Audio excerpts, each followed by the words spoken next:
امام صاحب آدھر بار بار سبحان اللہ بار بار سبحان اللہ کیوں آدھر میں آدھر کہ میں نیکی دی دعوت دے رہا ہوں اگر کہنا دا سبحان اللہ بار بار آگو تو نیکی دی دعوت دینا یہ مڑ بار بار نہیں آگنا چاہنا میں کہ قرآن کھول سورہ رحمان پڑھ اللہ بار بار آدھر فبی لا یربکما تکذبان فبی لا یربکما تکذبان تو میں بھی اس وجہ تو بار بار کہہ رہا دب کیا کو سبحان اللہ میرا بھی کام بنا جیسی کسی سبحان اللہ تو میں بھی سبحان اللہ دب کیا کو سبحان اللہ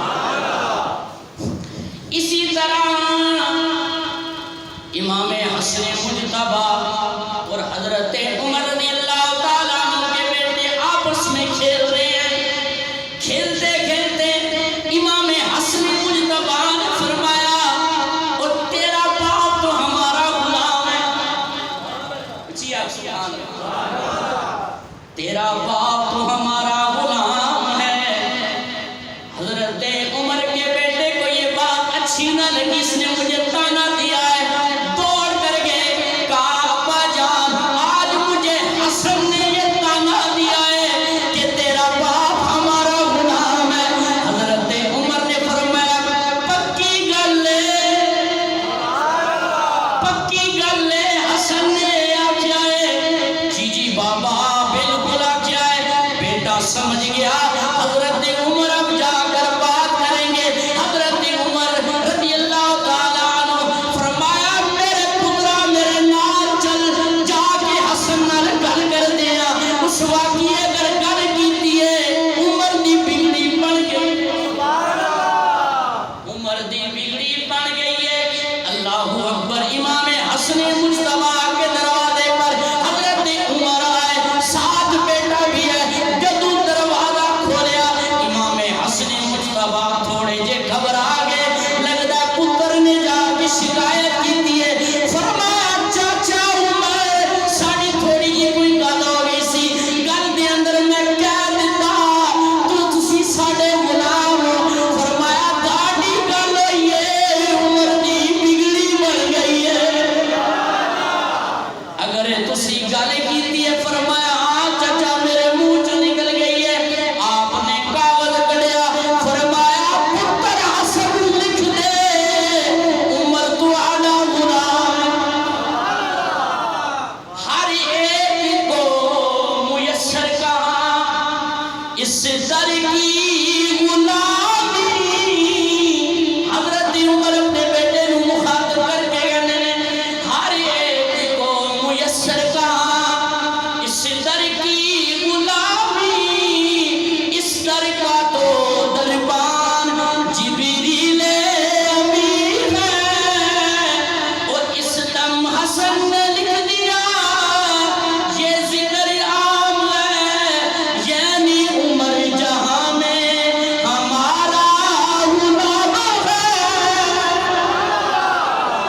اللہ میں تاڑی گل ہوئی ہے عمر دی بگڑی بن گئی ہے خدا کی عزت کی قسم ہم سادات سے اس لیے محبت کرتے کہ ہمیں صحابہ نے سکھایا یہ صحابہ نے کر کے ہمیں دکھایا پریکٹیکل کر کے دکھایا ایک مرتبہ مولوی محمد آیا امام حسن حسین کہ سب سے پہلے انہیں دیا جاتا ہے لیکن اس دن ہوا سب کو تقسیم کر دیا گیا مولوی اچھے اچھے لباس ہیں اچھے کپڑے ہیں امام حسن اور حسین کو کچھ نہ دیا شہزادے واپس آگے کہ آج چاچا عمر نے خلاف معمول یہ عمل کیا ہے پہلے تو ہمیں دیا جاتا تھا آج سب کو دے دیا گیا اور ہمیں نہیں دیا عید بھی قریب آ رہی ہے عید بھی قریب آ رہی ہے عید کو ذرا اچھا بندہ لباس پہنتا ہے خیر دونوں امام حسن حسین دونوں بھائی واپس آ گئے عید قریب ہے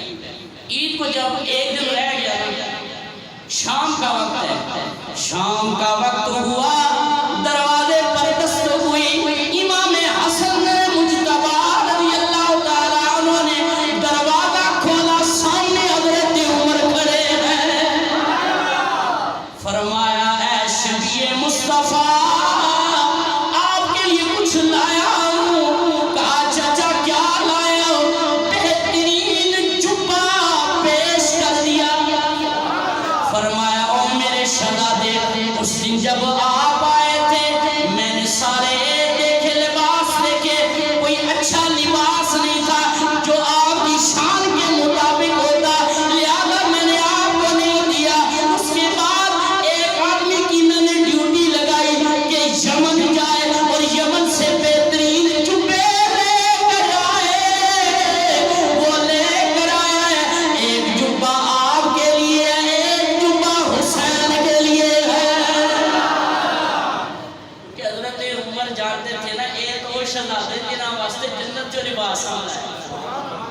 تو سبحان اللہ.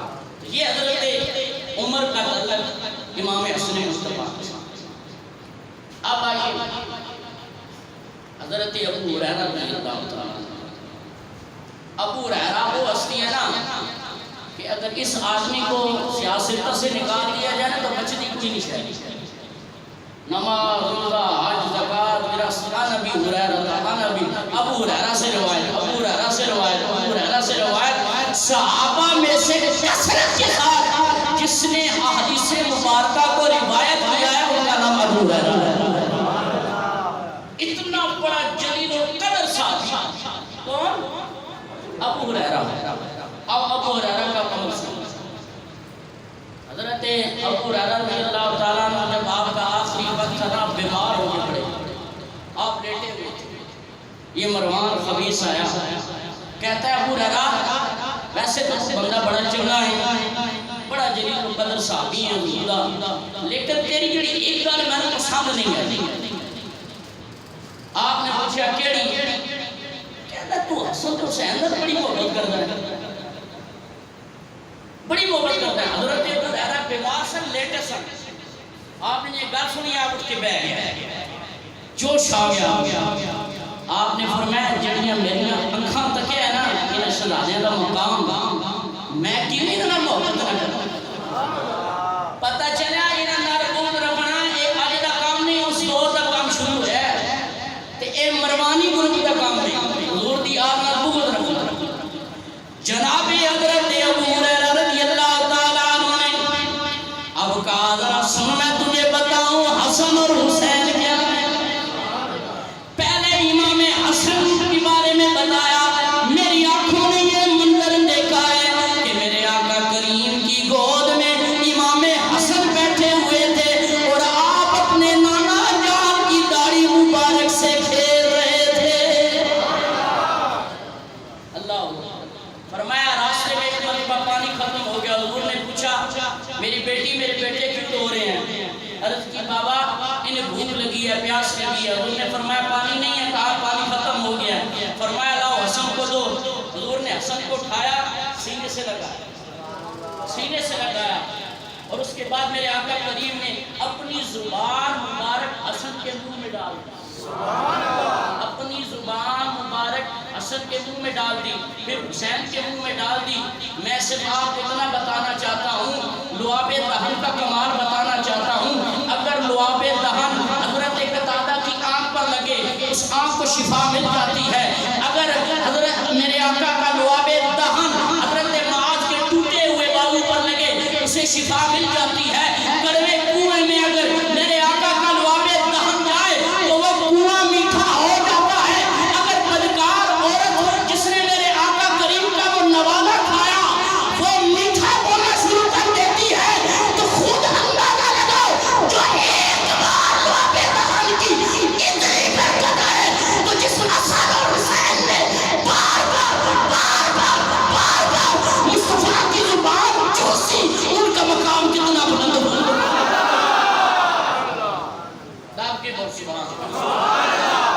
ایک باری جتنے لعاب دہن گیا اتنے کمال تو جس حسن کے حسین نے بار بار زبان چوسی انہوں نے مقام کتنا بلند. یہ بیان کون کر رہے ہیں؟ ابو ہریرہ. اور حضرت ابو ہریرہ کا آپ کو عمل بتاؤں گا. امام حسین ایک مرتبہ جنازہ پڑھنے کے لیے گئے. آپ نے جنازہ جب پڑھ لیا ایک بڑا سفر آپ اس پر آ کر بیٹھے پاؤں آپ نے نیچے لٹکائے. جناب حضرت ابو ہریرہ رضی اللہ تعالیٰ عنہ جب دیکھا امام حسین کو اس حال میں دیکھا دوڑتے آئے اپنی پگڑی اتاری اور امام حسین کے نالین مبارک کو صاف کرنا شروع کر دیا. امام حسین نے فوراً اپنے پاؤں پیچھے کیے. فرمایا چچا اپنی عمر کا لحاظ کیے کیوں ایسا کرتے ہیں؟ فرمایا وہ شہزادے رسول میری آنکھوں نے جو منظر دیکھا ہے نا آپ کا مقام کتنا ہے اگر ان لوگوں کو پتہ چل جائے تو یہ زمین پر آپ کو چلنے ہی نہ. یہ حضرت ہے. اور امام حسن مصطفیٰ کے متعلق آپ جا رہے تھے تو سامنے سے حضرت ابو ہریرہ آ گئے. کیا امام حسن مجتبیٰ سے عرض کی فرمایا شہزادے رسول اپنے پیٹ سے کپڑا تو ہٹا دیے, کپڑا ہٹائے پیٹ سے. فرمایا چچا تم ہٹائیں تو صحیح ہے, کوئی نہیں اور دیکھ رہا, ٹھیک ہے آپ کی مرضی ہے. آپ نے جو اٹھایا نا وہ جو ناف والی جگہ تھی نا اس کو چومنا شروع کیا. اور دسو تو یہ جب منا عمل کرے تو سکے آتے جی حضرت دماغ خراب ہے کیا کر رہے ہیں بڑھا آدمی ہیں.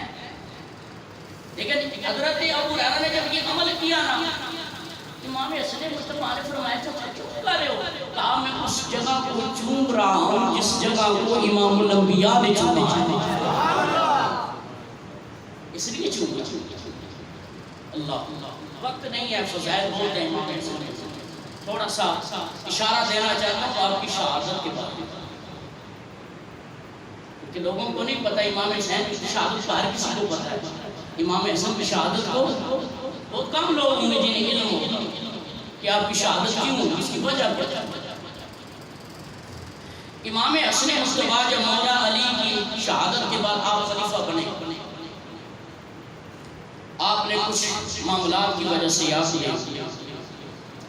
خلافت کو چھوڑ دیا, حضرت معاویہ رضی اللہ تعالیٰ عنہ سپرد کر دیا.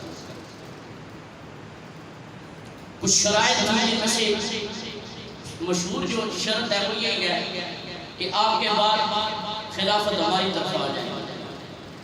اور بھی کچھ شرائط ہیں وہ میں اگر وضاحت کروں گا تو وقت اتنا نہیں.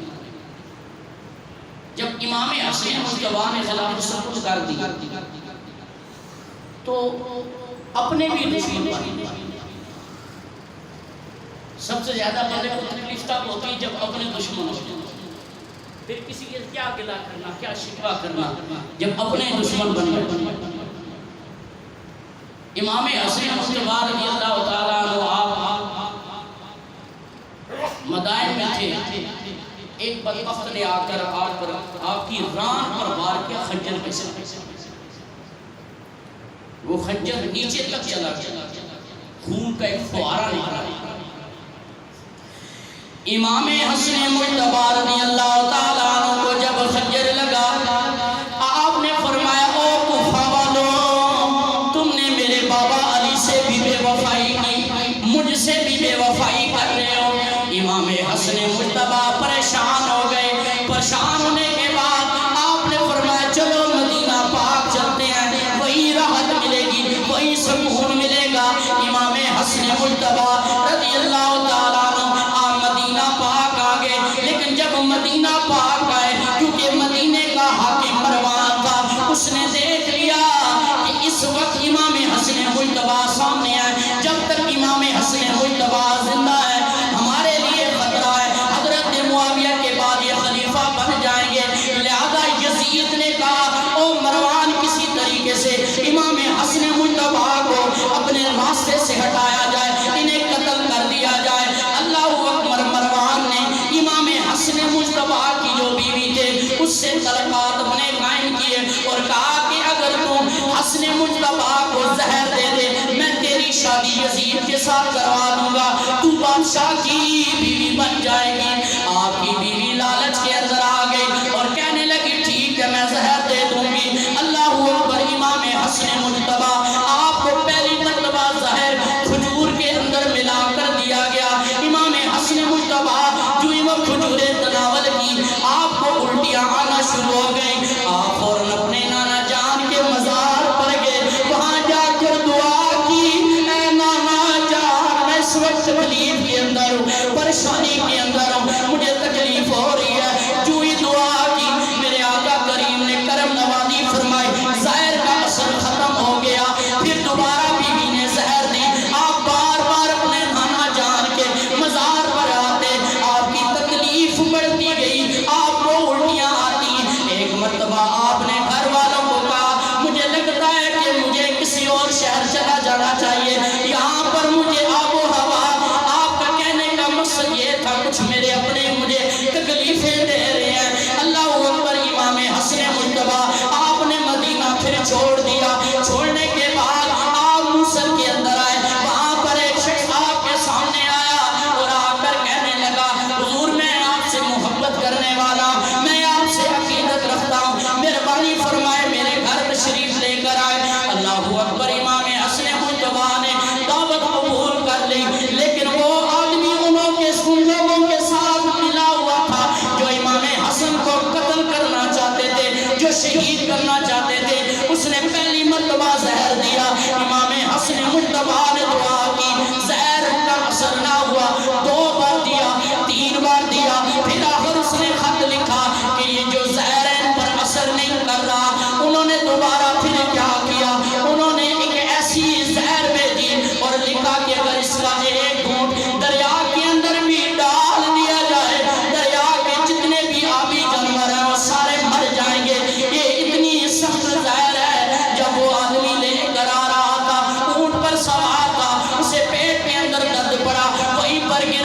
اس نے آ کر امام حسن مجتبی کو جب خط دیا، میرے امام حسن مجتبی نے جب خط پڑھا، اس آدمی نے مجھے 3 مرتبہ زہر دیا ہے اور اب دوبارہ اس نے زہر منگوائی ہے، قربان جاؤں حسن تیری سخاوت پر، تیری لجپالی پر۔ میرے امام نے پھر بھی اسے کچھ نہ کہا، لیکن میرے امام کا چہرہ تبدیل ہو گیا۔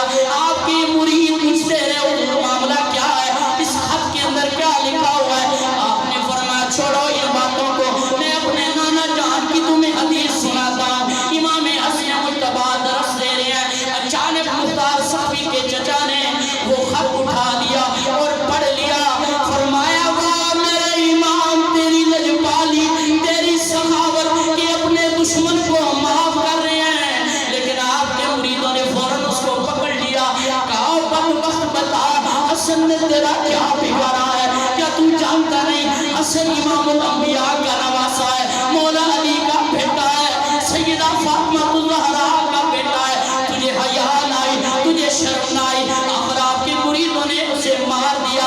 امام حسن مجتبی وہاں سے نکلے، اللہ اکبر، پھر آپ دوبارہ مدائن کے اندر آ گئے، وہاں پر ایک نابینا جو امام حسن مجتبی سے دشمنی رکھتا تھا، آپ کے بابا جان کے ساتھ بھی دشمنی رکھتا تھا، اسے جب پتا چلا امام حسن مجتبی آ رہے ہیں، وہ بھی آپ کے سامنے آ گیا، کہنے لگا حضور میں آپ سے بڑی محبت کرتا ہوں، بڑی عقیدت رکھتا ہوں۔ آپ نے فرمایا اچھی بات ہے۔ ایک دن امام حسن مجتبی عصر کی نماز ہوئی، عصر کی نماز کے بعد آپ باہر نکلے، آپ ایک مرید کہنے لگا حضور میری دکان پر تشریف لے آئے، یہاں پر دعا کیجئے۔ امام حسن مجتبی اس کی دکان پر تشریف لے گئے، وہیں پر بیٹھے ہیں، یہ نابینا آیا، اس نے اپنی جو اس کی لاٹھی تھی اس کے نیچے لوہا لگا ہوا تھا، اس کو زہر کے اندر بجھا کے لے آیا۔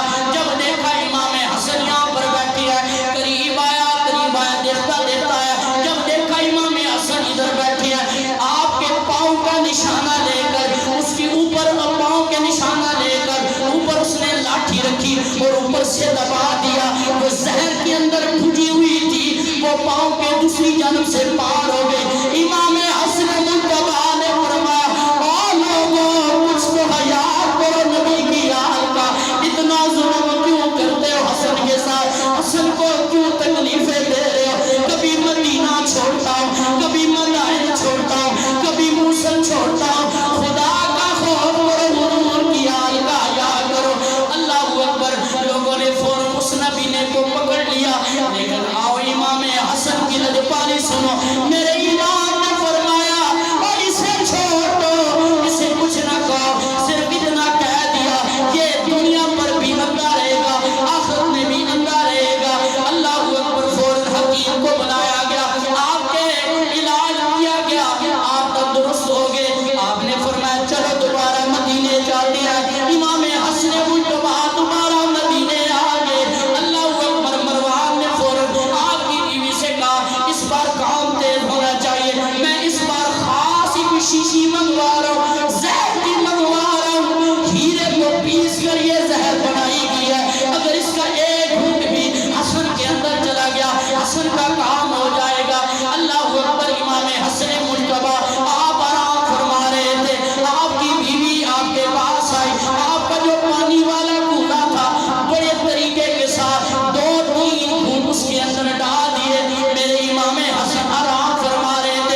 پوچھا بھائی میرا چہرے کا رنگ کیا ہو گیا ہے؟ امام حسین نے فرمایا بھائی سبز رنگ ہو گیا ہے۔ فرمایا حدیث معراج پوری ہو گئی ہے۔ لوگوں نے پوچھا حضور بات سمجھ نہیں آئی، حدیث معراج کیا ہے؟ امام حسن نے فرمایا جب نانا جان معراج پر گئے تھے کیا دیکھا؟ جنت کے اندر تمام مومنین مومنات کے درجات کو دیکھا، محلات کو دیکھا، لیکن دو محل دیکھے جو آمنے سامنے ہیں، ایک سبز رنگ کا ہے ایک سرخ رنگ کا ہے۔ نانا جان میری زبان سے پوچھا یہ دو محل کس کی ہے؟ اس نے عرض کی یا رسول اللہ یہ جو دو محل ہے سبز رنگ کا جو ہے یہ حسن کا ہے اور یہ سرخ رنگ کا یہ حسین کا ہے۔ فرمایا میرے بیٹوں کے ان محلات کے اندر فرق کیوں ہے؟ سبز اور سرخ کیوں ہے؟ رضوان خاموش ہو گیا۔ جبریل علیہ السلام نے عرض کی یا رسول اللہ جب حسن کو زہر دیا جائے گا ان کا رنگ سبز ہو جائے گا، اور جب حسین کو شہید کیا جائے گا خون کے ساتھ سرخ ہو جائے گا۔ فرمایا بھائی حسین حدیث معراج پوری ہو گئی ہے، اللہ اکبر۔ آپ نے آخری وصیتیں فرمائی، پھر اپنے بیٹے قاسم کو بلایا، فرمایا اے میرے بھائی یہ قاسم آپ کے حوالے ہے، آپ کی بیٹی فاطمہ اور میرے قاسم کا نکاح کروا دینا۔ اور فرمایا قاسم ہمیشہ اپنے چچا کا ادب کرنا، احترام کرنا، یہ تمہارے امام ہے، جب بھی مشکل وقت آئے اپنے چچا پر اپنی جان قربان کر دینا۔ پھر فرمایا بھائی ایسا کرنا مجھے غسل خود دینا، مجھے کفن خود دینا، اور اگر مشکلات بنی تو مجھے نانا جان کے ساتھ ہی دفن کر دینا۔ اس کے بعد امام حسن مجتبی کی زبان پر جاری ہوا لا الہ الا اللہ محمد الرسول اللہ۔ امام حسن مجتبی کی روح پرواز کر گئی، انا للہ و انا الیہ راجعون۔ اپنے بھائی کی وصیت کو پورا کیا، غسل امام حسین نے دیا، کفن امام حسین نے دیا۔ لیکن آؤ ذرا سنیو، ذرا سنو، یہ تاریخ کہتی ہے اس سے بڑا کیا ظلم ہوگا؟ آج کسی مفتی محقق محدث مفسر کا جنازہ اٹھتا ہے لوگ پھول برساتے ہیں۔ ممتاز قاضی کا جب جنازہ اٹھا تھا لوگوں نے پھولوں کی بارش کر دی تھی، اور نبی مصطفیٰ کے نواسے جب امام حسن مجتبی کا جنازہ اٹھا امام حسین نے چاہا کہ امام حسن کو اپنے نانا جان کے ساتھ دفنایا جائے، تو پھر کیا ہوا؟ مروان سامنے آ گیا، اس نے تیروں کی بارش کر دی۔ امام حسن مجتبی کے جنازے پر تیر چل گئے، یہاں تک کہ آپ کے جسم مبارک کے اندر بھی تیر لگ گئے۔ لیکن امام حسن کی وصیت تھی کہ جنگ نہیں کرنی، اس لیے امام حسین خاموش ہو گئے۔ اللہ اکبر۔ پھر امام حسن مجتبی کو سیدہ کائنات حضرت فاطمہ الزہرا آپ کی اماں پاک کے قدموں کے اندر آپ کو دفن کر دیا۔ آج بھی جب لوگ مدینہ جاتے ہیں، جب جنت البقیع میں جاتے ہیں، سیدہ کائنات کی قبر پر جاتے ہیں، آپ کو بھی سلام پیش کرتے ہیں اور امام حسن کو بھی سلام پیش کرتے ہیں۔ اللہ یہ لوگوں میں نے مختصر کر کے وقت تھوڑا تھا، میں نے آپ کو امام حسن مجتبی کی شہادت کا پس منظر سنا دیا ہے۔ اور یہ بے وفائی ہوگی کہ اگر 28 صفر کو ہم امام حسن کی دعا نہ کریں۔ امام حسین کے نام پر آپ دیگیں دیتے ہیں، اچھی بات ہے، یہ آپ کی محبت ہے، لیکن جہاں پر امام حسین کی دیگیں دیتے ہیں امام حسن کے نام پر بھی اور نہیں کرتے تو کم سے کم اپنے گھروں کے اندر اہتمام کریں۔ امام حسن کا امت پر بہت بڑا احسان ہے کہ آپ نے صلح کا راستہ چنا اور امت کو خون سے بچایا، یہ امت پر بہت بڑا آپ کا احسان ہے، اس لیے آپ کو مستحق امت کہتے ہیں، اصلاح کرنا۔ اور میرے آقا نے فرمایا انکلی آل سیدن، یہ میرا بیٹا سردار ہے۔ حضور نے اور کسی کو نہیں کہا، لیکن امام حسن مجتبی کو کہا کہ یہ میرا بیٹا سردار ہے۔ ان قریب اس کے ذریعے اللہ تعالیٰ دو مسلمانوں کی جماعتوں کے اندر صلح کروائے۔ دعا ہے رب کریم سے اللہ پاک امام حسن مصطفیٰ کی سیرت پر خدا آپ سب کو چلنے کی توفیق عطا فرمائے. وما علینا الا البلاغ المبین. انشاءاللہ ہماری